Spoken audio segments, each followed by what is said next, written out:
Revelation 12:11.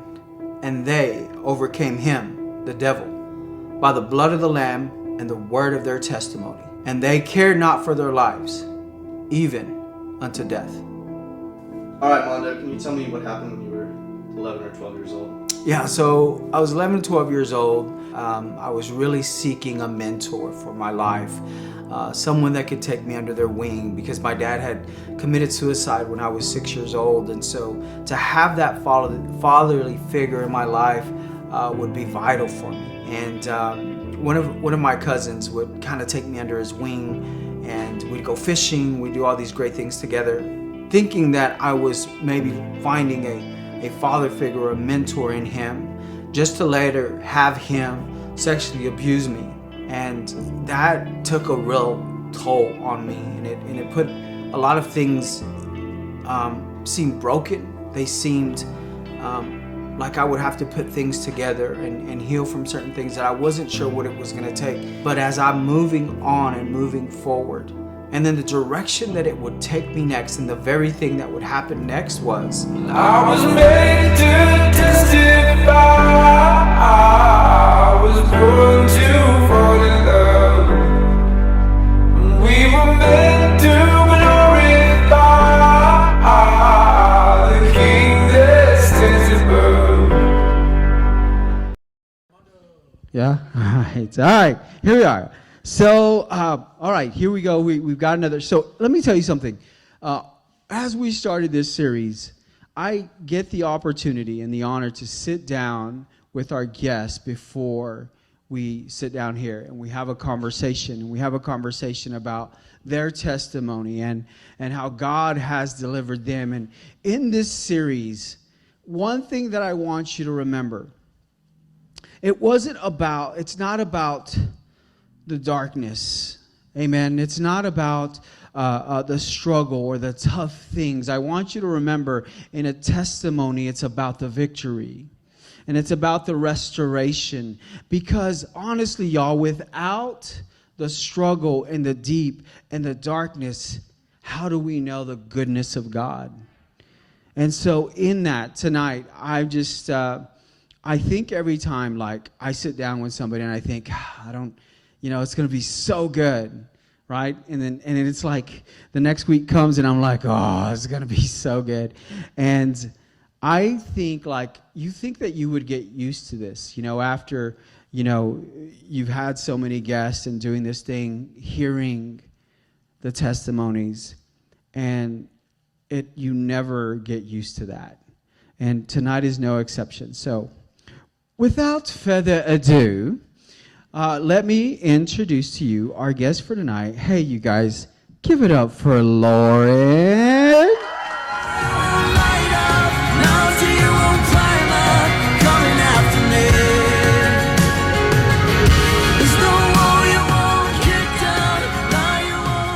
All right, you got to make sure. That's your mic, so it should be on. If it's off, it's your fault. Hello. All right, welcome. So, you guys recognize Lauren? Yeah. You might recognize her. She was up here like 2 minutes ago. All right. But Lauren, you also are currently, you might recognize her from our worship team. Yes. Yeah. You've got fans already. Like, it's just.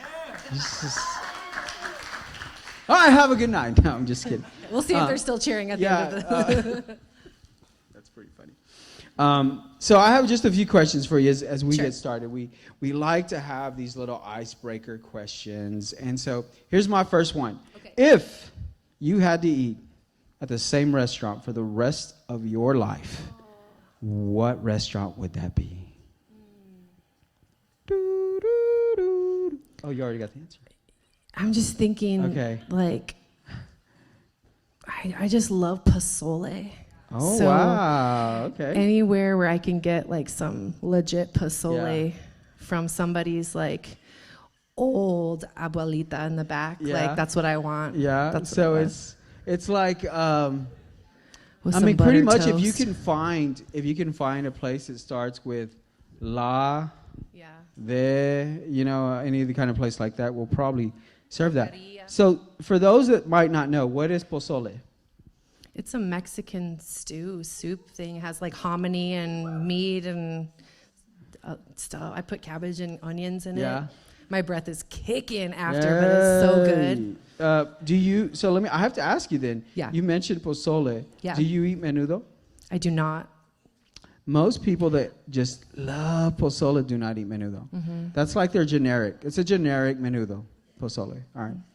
It doesn't have intestines in it, for one. It doesn't. It doesn't. And that's No offense to anybody who likes to eat intestines. Not offended. Not offended at all. All right. I got to ask you, what is your go-to cereal? Oh. So I'm lactose intolerant. Oh, And no. cereal jacks me up, but With every kind of milk? Like, do you do almond milk or... yeah, I'll do almond milk with Yeah. like some honey nut Cheerios, just basic. When did you find out you were lactose intolerant? Not until I was an adult, because I thought that lactose intolerant meant that you got diarrhea, but it's like the opposite for me. Like I'll like, this is way too deep already. Y'all are Yeah. We're about to get a testimony. Listen, you went into that. I just asked, when did you find out? Okay. I feel triggered because yeah. I don't really eat You're cereal. just opening up like a wildflower. Like, when I go to the restroom. So you don't have a cereal? Like, I mean, what was your cereal before you found out? I think just some honey nut Cheerios. Okay. And I just like everybody, I picked the marshmallows out of some Lucky Charms. I would do that too. Okay. Yeah. Yep. You can buy a bag, like y'all have it so good now. Like you can buy a bag of just the marshmallows. What a day and age. Wow. Like you had to work for it. Yeah. You had to pick them out. I walked to school barefoot uphill Oh my in the gosh. snow. Yes. You can't get away with a snow story around here. I'm just telling you that. What do you do, Lauren? Like, what do you do and where do you go? Like, what is your getaway, your alone time? Tell us a little bit about that. Just my me time? Yeah, like your you time. Well, I have a 1-year-old, so getting away right now is kind of a challenge. But before, my husband is actually a semi-professional trap shooter, and we like to go to trap shoots and stay in our camper and park it someplace pretty and just go hang out and spend time together. Cool. All right. I like that. Talk to us. What was life like for Lauren growing up as a kid? I had a fantastic childhood. I'm the oldest of 4 kids, so I had just friends in the home and enemies, and Depending on the day. yeah, depending on the day, depending on the cereal, and my parents, they have been married now for 37 years or 38 years. Wow. So I grew up in a Christian home. My mom was the church secretary. My dad was really involved in church. They were always on the worship team. So we were pretty much there Sunday, Wednesday, and every day in between too. Gotcha. So you mentioned the worship team. When did you find out that you could sing? I don't have a memory. We grew up. My mom taught me to harmonize when we were really little, and we I don't know if y'all know the Gaithers or like old school harmony gospel singers. We would go around to churches and and sing, and we've always done that. So you were just always around it, and for as far as you remember, this is what I've been doing, right, my whole life. You mentioned, how many brothers and sisters do you have? I have 2 sisters and 1 brother. Okay, and you're the eldest, right? Yes. You said you were the oldest. Mm-hmm. You My sister sings on the worship team too. Here, she does. Caitlin. She does, Mm-hmm. Caitlin. That's right. I didn't know for a long time that you guys were sisters. Yeah, because she's 5'3". Yeah. That's so weird. I know. How since you brought that up, how tall are you, Lauren? I am 6 foot. 6 foot. Just right at it. I'm so jealous. Mm-hmm. All right. So, your height, when, did you realize you were beginning to tower over the other kids? What grade would that? In between 6th and 7th grade, I grew 6 inches one summer. Wow. almost 6 inches one summer. And like I left and I was normal and I came back and I was huge. Yeah. Lucky. That never happened for you? Does that ever? No. Sorry, this is the interview. It goes this. No. This is perfect. I'm glad you asked because it reminds me of a story of a friend of mine around the same grade, and his name was Peanut. And we called him Peanut. You only call people Peanut because they're little, right? So Peanut was like, hey, Peanut. And then we come back from summer break, and Peanut is taller than everybody else. And I'm like, Peanut, we're going to have to work on your name. So I have experienced that, just not for myself, you know. Thank you for asking. All right, we're done. Okay. All right, so great home. Tell me,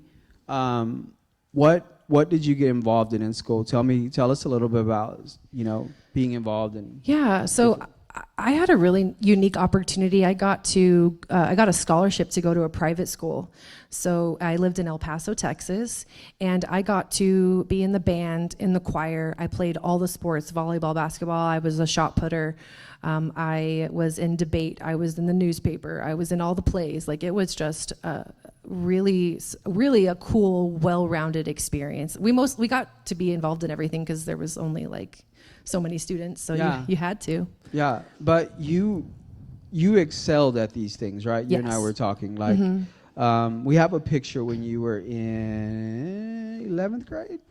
Yeah, I was about 17. I was 16 or 17 in that picture. Yeah. So a lot of you recognize who that was when we posted that. How many of you just knew? Yeah. How many of you knew because you cheated?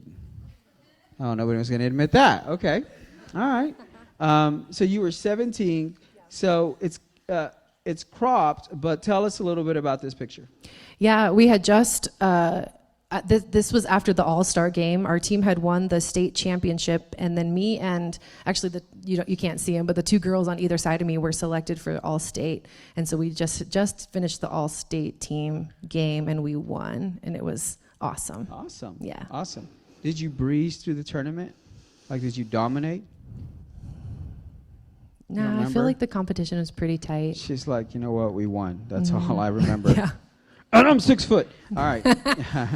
How tall were you in the 6th, 7th grade? I've been this tall since I was in the 8th grade. Wow. Yeah. That's pretty cool.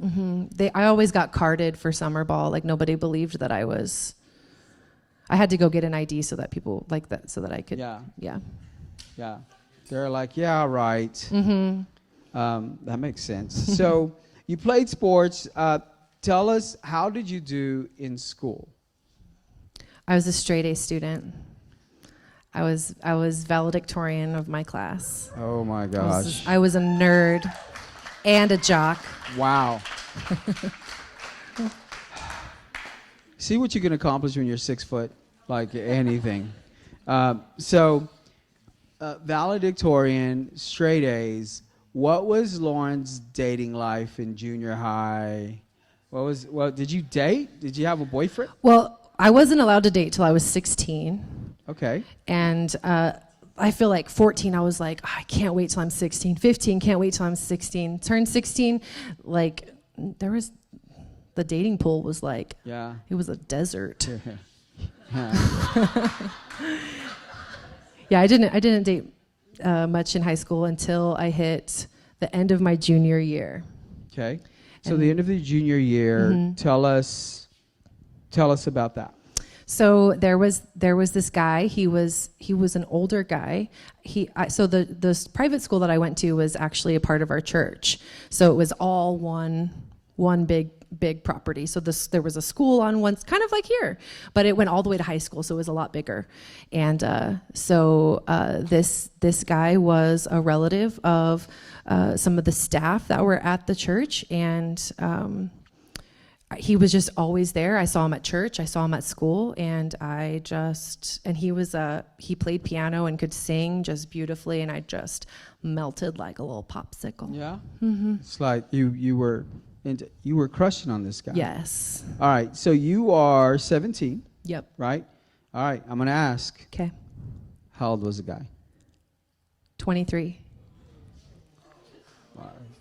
Yeah. Is that a lot? Yeah. Did you hear those gasps?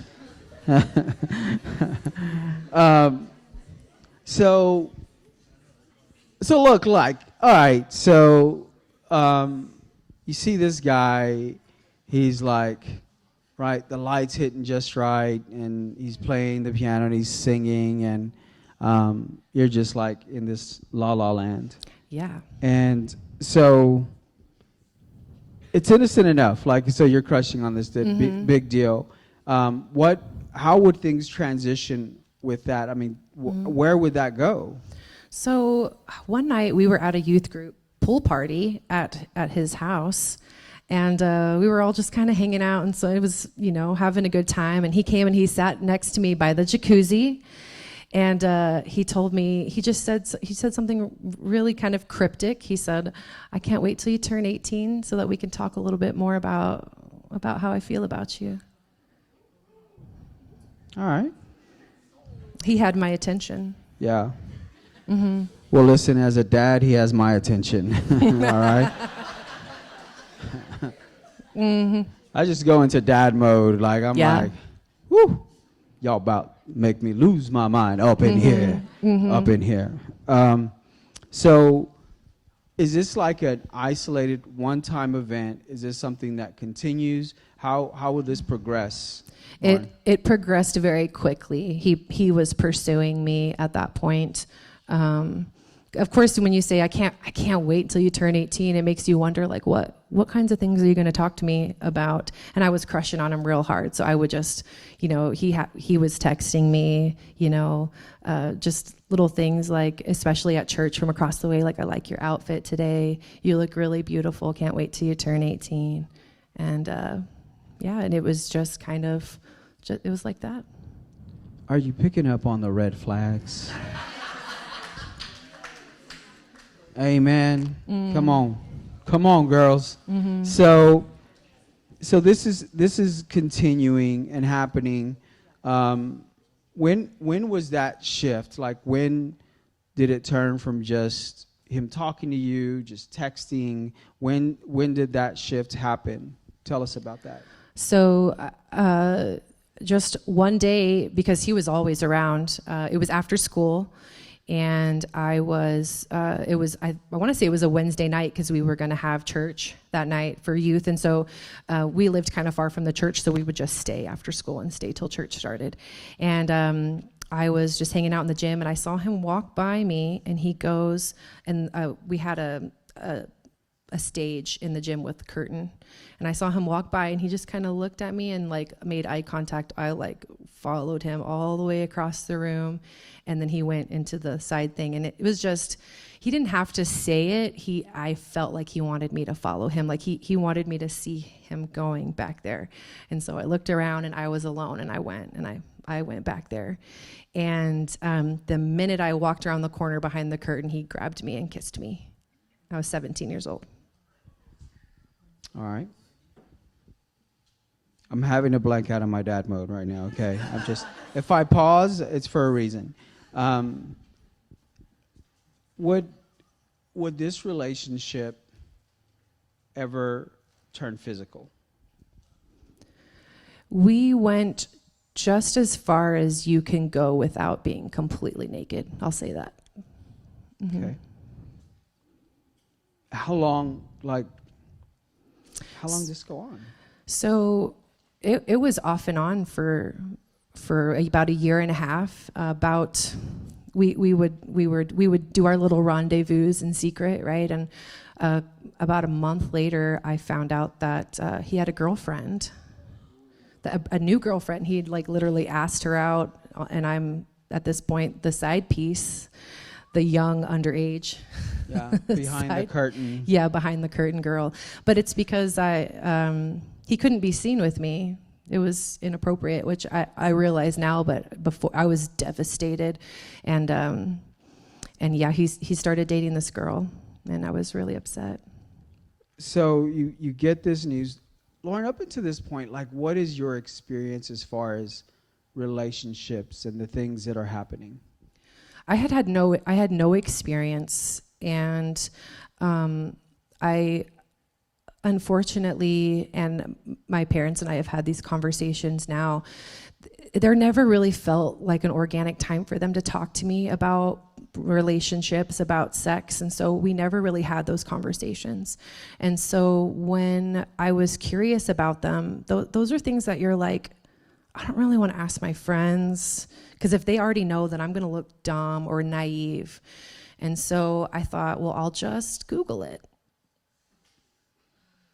And I ended up coming across some things that I cannot unsee. Yeah. They'll always be there. And I did some internet sleuthing and learned more than I needed to know. And not from the right places, Right. the right sources. So you didn't have parents that sat you down and had the talk. No. And I'll tell you, I could not have been more loved. I could not have been more supported. I could not have been more appreciated or protected. But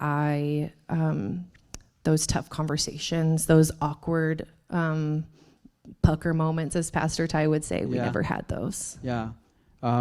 My kids could tell you about that pucker moment. We had that conversation. My daughter almost jumped out of the car, and my son wanted to cry. So they were they were a lot younger. And my daughter just simply, she wanted to jump out of the car because she just didn't want to hear it again, right? So I think her comment was, "Dad, seriously, I'm about to jump out of this car." So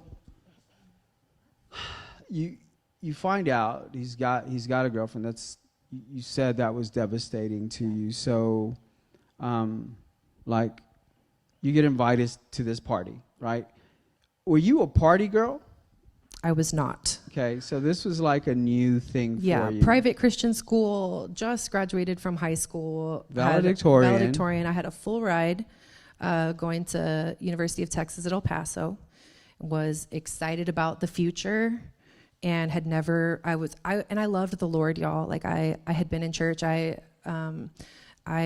did my devotions. I had a relationship with him, and I was excited. I made my list of the things that I wanted in a man, and I was just excited for what was next, because I was an adult. I was 18, you know. So you're just turning 18. Yep. So tell me about, like, okay, so I'm going to go back to the comment that this guy made to you in reference to when you turn 18.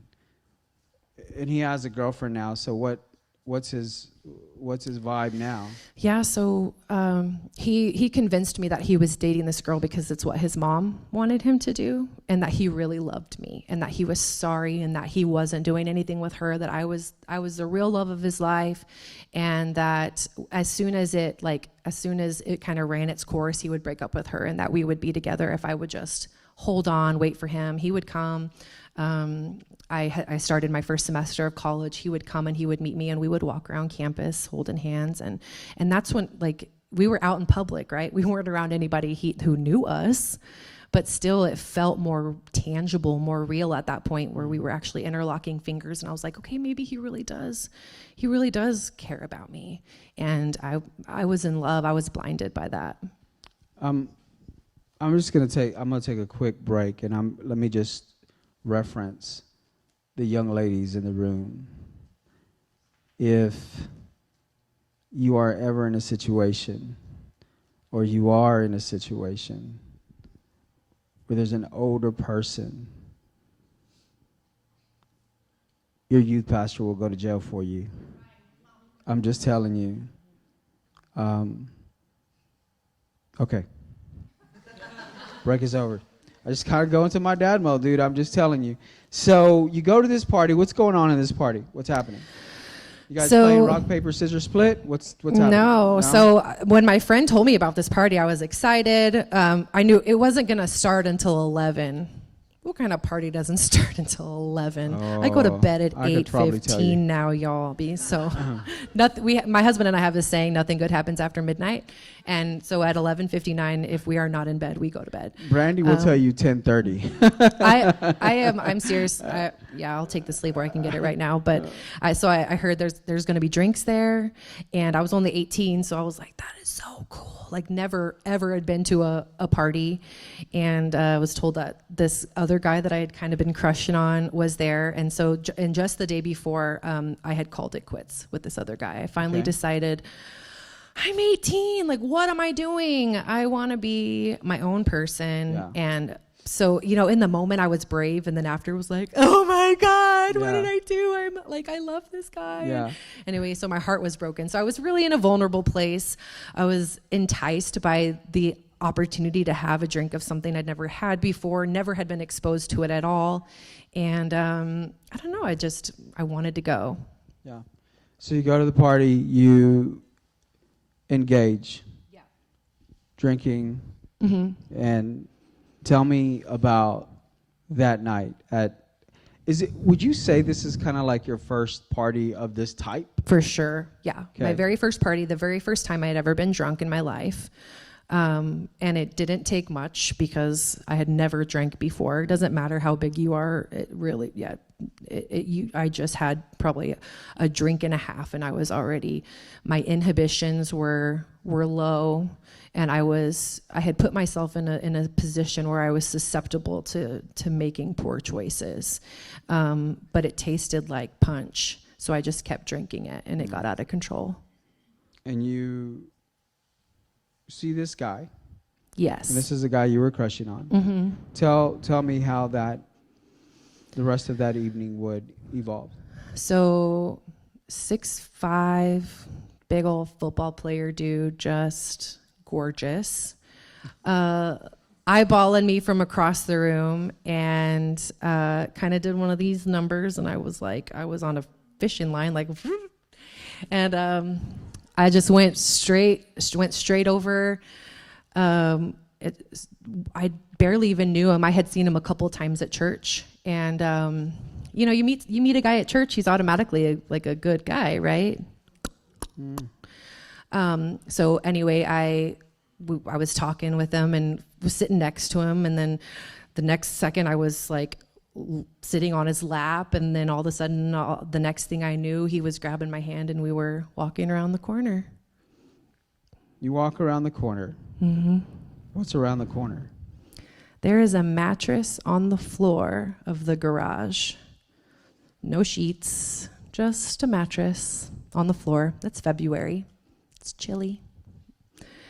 And it was just an invitation. And like I said, I had had a couple of drinks, and he was whispering all the right things in my ear. I can make you feel good. You're so beautiful. Don't you want to know what this is like? I'm really good at this. And after about 15 minutes of talking, and I did. We laid on that mattress on the floor of a garage of a place that I should not have been, and I lost my virginity to a guy that I barely knew. I gave my virginity to a guy that I barely knew.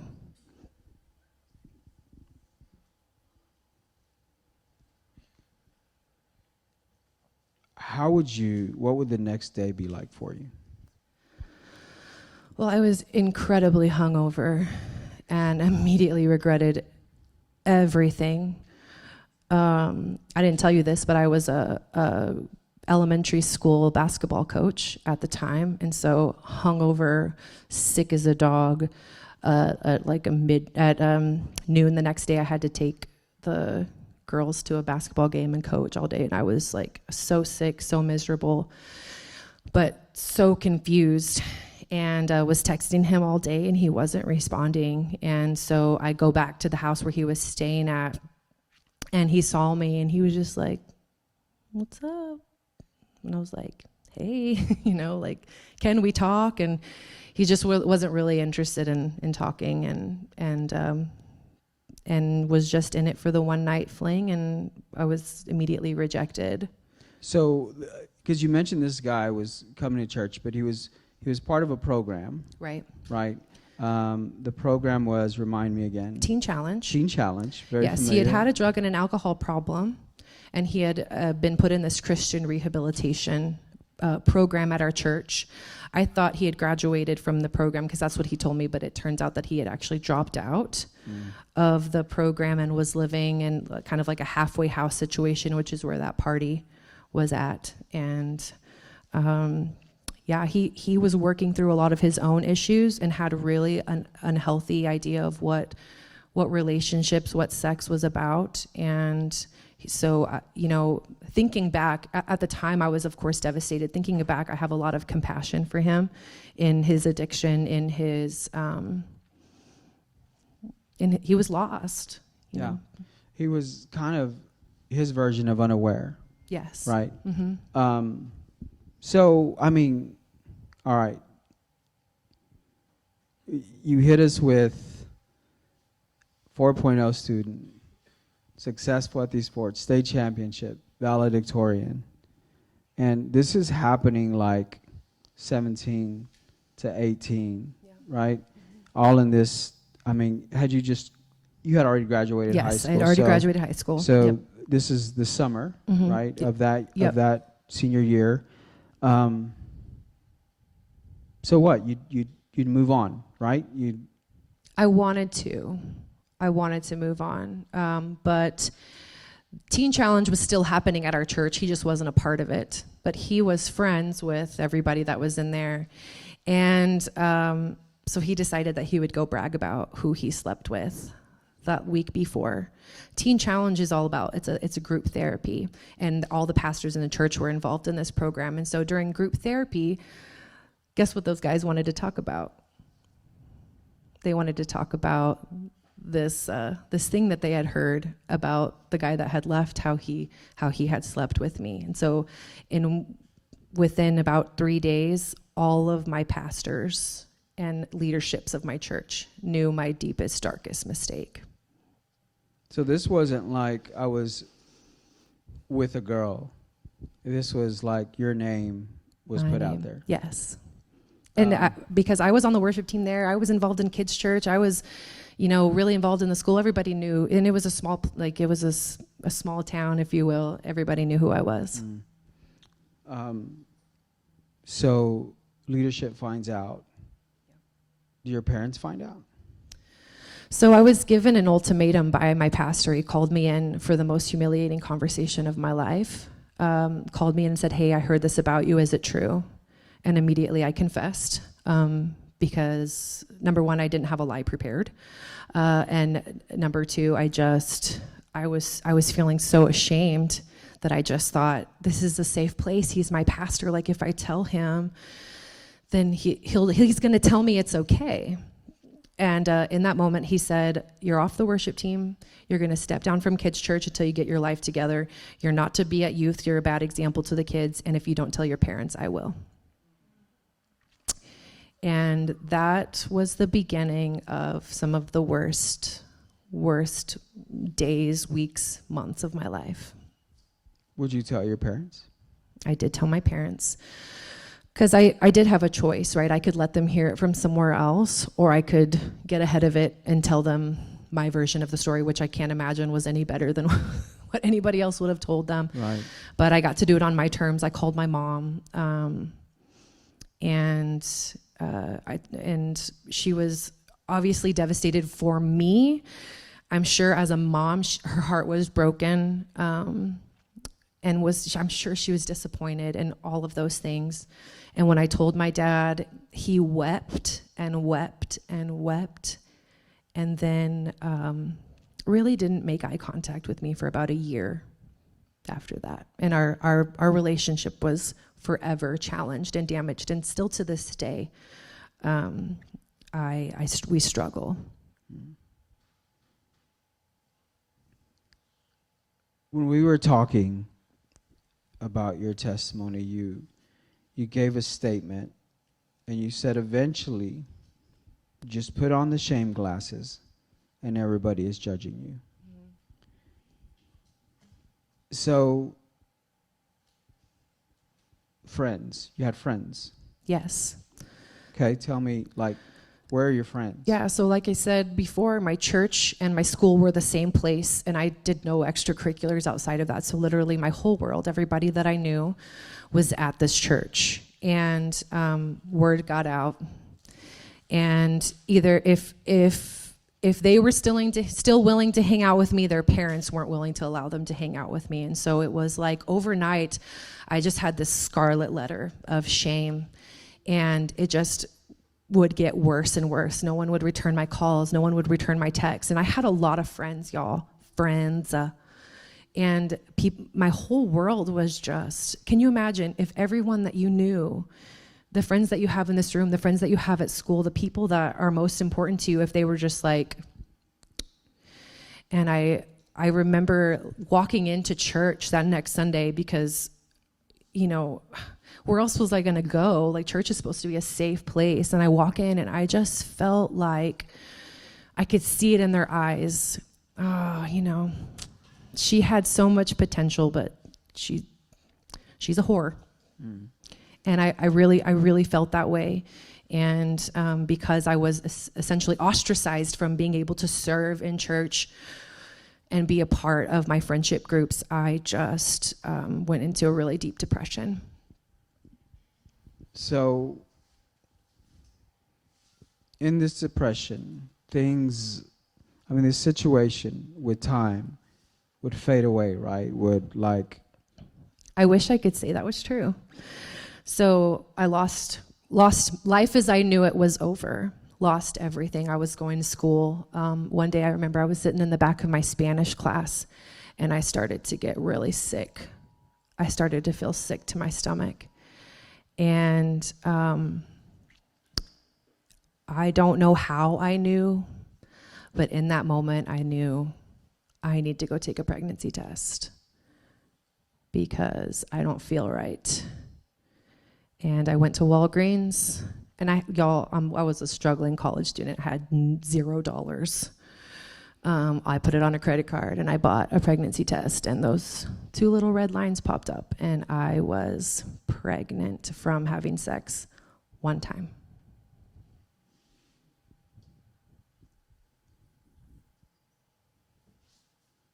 Who would you turn to? So I remember sitting, I took the pregnancy test in a Burger King bathroom by myself. And I just remember I was sitting on the toilet looking at this test like, oh my God, like, what am I gonna do? What? Like there was, in my mind, there was no lower, like I couldn't go any lower than that moment. And I just remember thinking like, who am I gonna call? Nobody loves me anymore. Like, I have no one. And I have this one friend that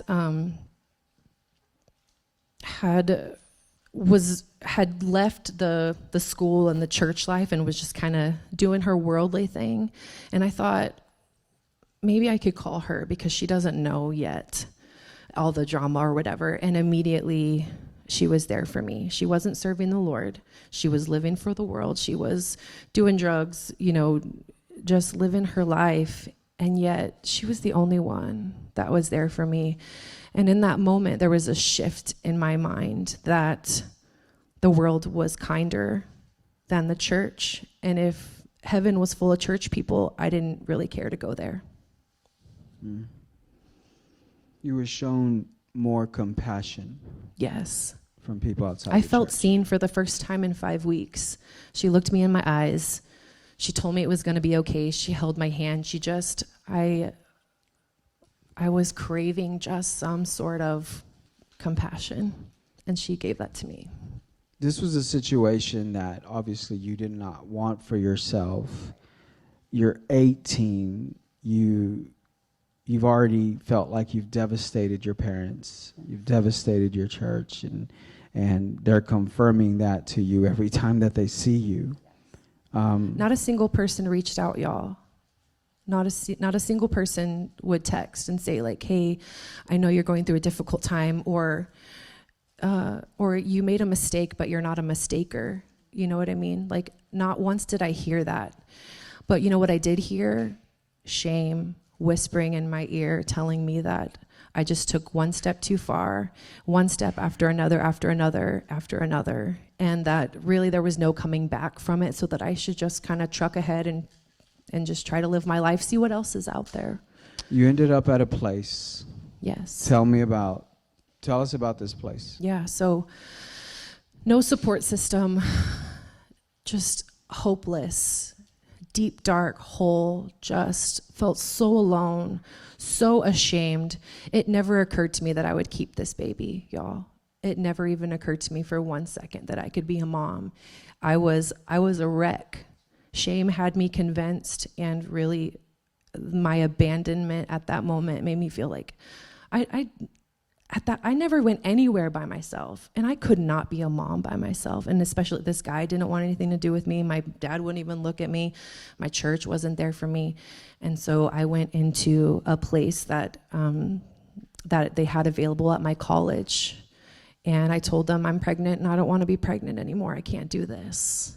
And they gave me a little pouch that had 2 little pills in it. And I had to take one while I was in the office. And they said, whenever you're ready, you take the other one and it will terminate your pregnancy. They were abortion pills. You, like, someone there is like, hey, are you sure this is what you want to do? Like, did you receive that kind of counseling? Did you receive? So there were people picketing in the parking lot telling me that I was going to hell if I went in there, but there was no one that was showing me any sort of love except for the lady that was handing me the pill. Like, it felt like she was the only one that was being compassionate for me. And then I had my friend there that was with me, and she was holding my hand, and we watched the video. But I honestly, y'all, I don't remember a lot of this. It's a very traumatic time in my life. I can't imagine, like, you'd have to be in this daze. Yeah, absolutely. It was sheer panic. I have to fix this. I have to get rid of it. I have to do whatever. Like, I never even thought this was something that I could do. I would not accept it. I just refused to even believe that it was happening. Lauren, what would be the effects for you moving forward after making that decision? Gosh. At the time, because I was not, I just decided to go my own way at that point. I told myself that I did this for me. I did the right thing for me, that this was going to be, nobody has to know. I'm going to just truck on and move forward and do my thing. And yet, anytime that I would think, well, maybe I could just ask God to forgive me, I had shame and guilt speaking in the back of my mind, like, no, you took one step too far. And I really did feel like, as we were talking, like that should have never happened, because I should have never even been at that party, because I shouldn't have lied to my parents about where I was going, because I shouldn't have even, like, it was just one little decision after another. If I had decided, no, that's not a place where I need to be, then I never would have had to be in that other place. And it was just one little decision, and you think like, oh, it's just a little sin, it's not a big deal. But I'm telling you, I took one little step after another, and then I looked back, and it felt like I was miles away from where God's best was. And I was tired, and I couldn't go back. So, or at least that's what shame convinced me of. And so I just kept going, one foot in front of the other, choosing to be with and entertained by anybody that would be kind to me, because I had this rejection hole, right, where this guy didn't want me. My family was ashamed of me. My church abandoned me, and I was trying to fill that hole with whatever would fit. And really the only thing that truly would fit there was Jesus, but I was trying to shove other things in it, and it just was so unhealthy, and I was just really lost. Your point is, like, it wasn't about taking the guy's hand and going to the garage. It wasn't about taking the drink Those Yeah. are all byproducts of your decision to go to that place. Yeah, the minute I touched my doorknob to leave my house that day, that was the decision that I regret, because that was the initial decision. When I stepped over the threshold, when I got into my car, when I stopped at the first stoplight, I had so many opportunities to say, no, this is not God's best for my life. He's called me to more. Each little decision that I made led me to that place. And if I could go back, I would just go all the way back to the very beginning and never leave that house, you know. Young people, I want you to know that, God has a plan for your life, but don't you ever be deceived that the devil doesn't have a plan for your life as well. Absolutely. And he hates you guys. He hates you, and he will do everything that he can to steal your future. Absolutely everything. He hates you. He hates you. He hates you. He hates your guts. You did nothing to deserve it. It doesn't matter. He hates your guts, and he will lie to you, and he will creatively lie to you and make you think that you're too ugly, you're too stupid, you're too this or you're too that, you're too fat, and lie to you. And if you entertain it and if you believe it, it will lead to a place that God never intended. And if I could encourage you in any place, it would be recognize the lie and say, no, that's not what my Father's voice sounds like. Speak over it and say, no, my God loves me. My Father, he's only kind. He wouldn't say stuff like that to me. That does not sound like my Father's voice. And by spending time in his word and really, really, really getting to know him is the only way that you can really identify what the truth is and pick out those lies and tell them to get lost. So you'd go to the university, and there is where you would you'd make some friends. Yes. You met your husband. Yes, I did. You met who would be your husband, right? Yeah. When did you start coming to Cowboy Junction Church? What year? 2017. Okay.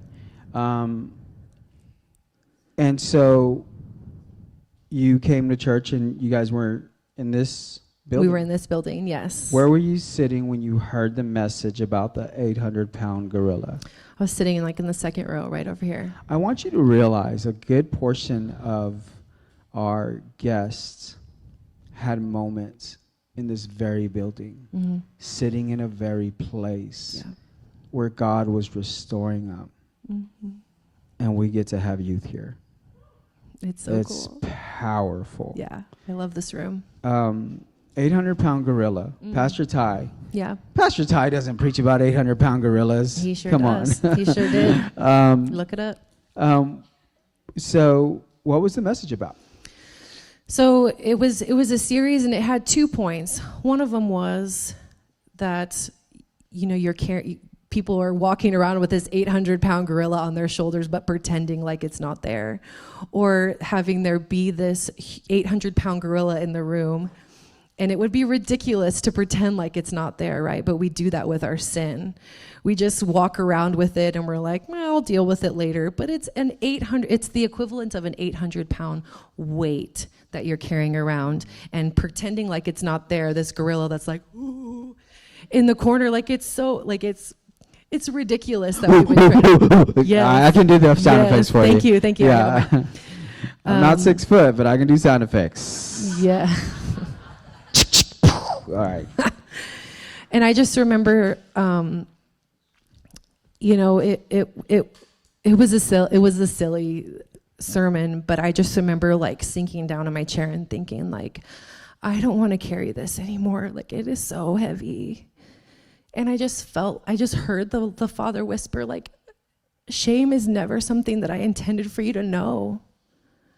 Guilt is never something that I ever wanted for you. Disappointment, I have a plan for your life. And if you will give me that, I will take it, and I will clean it up, and I'm going to use it, and I'm going to work it out. But you got to learn how to trust me. That's good. And he had been working on me for a couple of weeks. I would come every Sunday. I would sit right over there. I would bawl my eyes out. I would leave. And because I was living with my boyfriend at the time. We weren't married.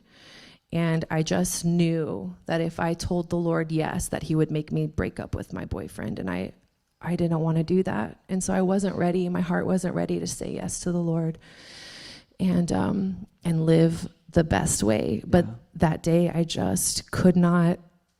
I wish I could explain to you. It was like that pull that I was telling you about earlier from that guy across the room. Like, it was more powerful, deeper, on a more intimate level than I could ever imagine. He was saying, come to me. Only I can satisfy you. Only I can make you happy. Only I can truly heal the broken places in your heart. And I just knew I couldn't run anymore. I was tired and I was weary, and I just said, okay, God, like, I can't do it anymore. About, Lauren, the situation where the guy lures you to behind the curtain and your father never wants to hide you. Yeah. Amen. Okay, so you'd think I'd already heard this once before. So we have a picture, you and your husband, right there. Yeah. See what I did there? Oh, I got some that's Billy. That's my husband. And so just a really quick mention of this, because you were part of an echo group as you joined the church, and you built up this confidence because you were carrying this shame that to be married and to get pregnant and to be a mom, you even carried the weight of, hey, you don't deserve that. Absolutely. Yeah, so my husband and I had been together for probably 10 or 9 years at that time, had been married for about 3 years. And we decided we wanted to start and try to have a family. And I knew I could get pregnant because I'd done it before. And but something in the back of my mind just kind of whispered, like, you threw one away. You don't deserve this. And after 2 years of trying, we still weren't pregnant. And I was just really confused as to why I was not able to get pregnant. And I became, even though I had in 2017, so this was like 2019 at the time. I had turned my life back around. I was already on the worship team at the church. I was really trying to live for the Lord. And even after I had let the Lord do a work in my heart, the enemy was still lying to me, and I was entertaining it. I was believing it, because I could have, for the first year I was like, no, we're just in God's timing, But then after, 18 months of waiting, 2 years of waiting, 2.5 years of waiting, and still nothing, I started to think, well, maybe he's right. Maybe I don't deserve to be a mom. What was the total time? 2.5 years. 2.5 years. And you're part of this echo group, and you build up the courage in this echo group to share your testimony. Yeah. They prayed for you. They did. And was it a month later? Yeah. A month later, I found out I was pregnant.